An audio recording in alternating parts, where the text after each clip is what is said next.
السلام علیکم ناظرین و سامعین۔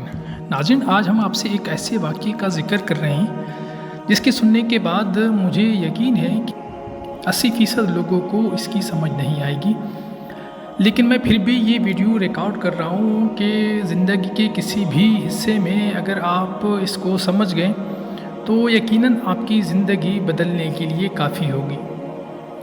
ناظرین اکرام، ویڈیو میں جانے سے پہلے آپ سے گزارش ہے کہ اس چینل کو لائک کر کے سبسکرائب ضرور کیجیے گا۔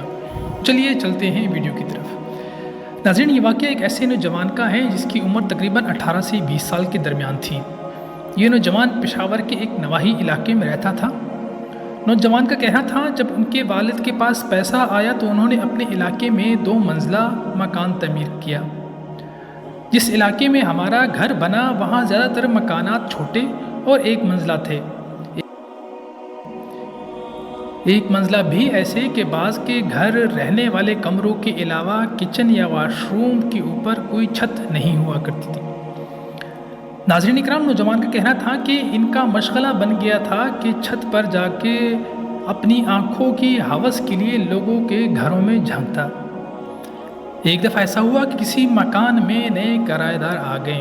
حسب معمول میں ایک دن چھت پہ گیا تو میری نظر ایک ایسی لڑکی پر پڑی جسے میں نے کچھ ہی دن پہلے بازار میں دیکھا تو لڑکی پورے شرعی پردے میں موجود تھی۔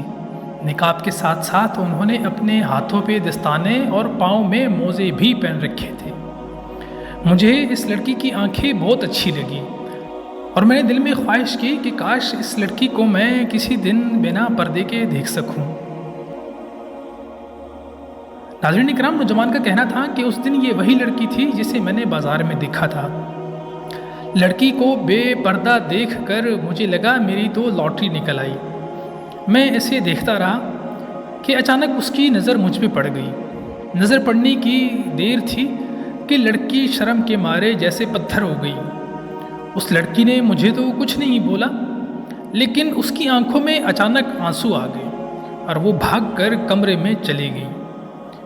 نوجوان کا کہنا تھا کہ نہ جانے کیوں مجھے لگا کہ لڑکی نے مجھے دل ہی دل میں خاموش بددعا دی ہے۔ میں بہت ڈر گیا۔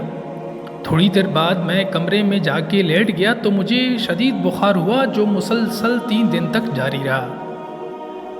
ٹھیک ہونے کے بعد میں نے مکان میں رہنے والوں کا پوچھا تو پتہ چلا کہ وہ مکان چھوڑ کر کہیں اور چلے گئے ہیں۔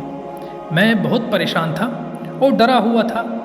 اس واقعے کے بعد میں بالکل بدل گیا۔ صلاۃ و صوم کا پابند ہو گیا، اپنی تعلیم مکمل کی، شادی کر لی اور بچے بڑے ہو کر اپنے اپنے گھروں میں رہنے لگے تھے۔ اس دوران بیان کی گئی کہانی میں بالکل بھول گیا تھا اور اپنی زندگی گزار رہا تھا۔ ناظرین اکرام، اس نوجوان کی عمر اب تقریباً 70 سے 80 کے قریب تھی اور اپنی زندگی گزارنے کے لیے رکشہ چلاتا تھا۔ چونکہ سفید داڑھی اور زیادہ عمر ہونے کی وجہ سے وہ اسکول اور کالج کے لڑکیوں کو لے کے آتا جاتا تھا۔ اس دوران وہ ایک ایسی لڑکی جس کی عمر 16 سے 18 سال تھی، جب بھی وہ اپنی سہیلیوں کے ساتھ رکشے میں بیٹھتی تو میں ایک دفعہ انہیں ضرور دیکھتا تھا۔ ایک دن وہ بالکل اکیلے رکشے میں بیٹھ گئی۔ تھوڑی دور جانے کے بعد میں نے رکشہ روکا۔ اس سے پہلے کہ میں اس لڑکی سے کچھ کہتا، اس نے اپنے گھر والوں کو بلایا۔ لڑکی نے بولا کہ یہ بزرگ انہیں تنگ کر رہا ہے۔ اسی دوران لوگ جمع ہو گئے۔ لوگوں نے مجھے پولیس کے حوالے کر دیا۔ اخباروں میں میری تصویریں چھپ گئی۔ بہت رسوائی کا سامنا کرنا پڑا۔